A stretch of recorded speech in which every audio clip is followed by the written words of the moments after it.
ابی عبدالله فرمود شب عاشورا که اینا با من کار دارن. یعنی همه تلاششون هم اینه که به همه نشون بدن که تقصیر اینه که به این بدبختی افتاده. دست ازش بکشید زنده شید، دست ازش بکشید زندگی کنید، آسایش داشته باشید. الله اکبر.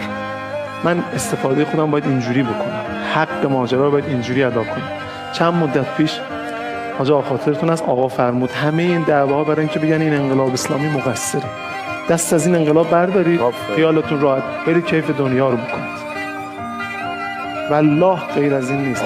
و همه عالم بدونن ما همه با هم، همه ملت ایران با هم یه جمله بیشتر جوابمون مثل امان‌نامه‌ای که عباس بن علی پاره کرد پاشید تو صورتش، یه جمله بیشتر به همه عالم حرف نداریم، اونم که ما ملت امام حسین. ملت ایران ملت مسلمانه، ملت قرآنه، ملت امام حسینه.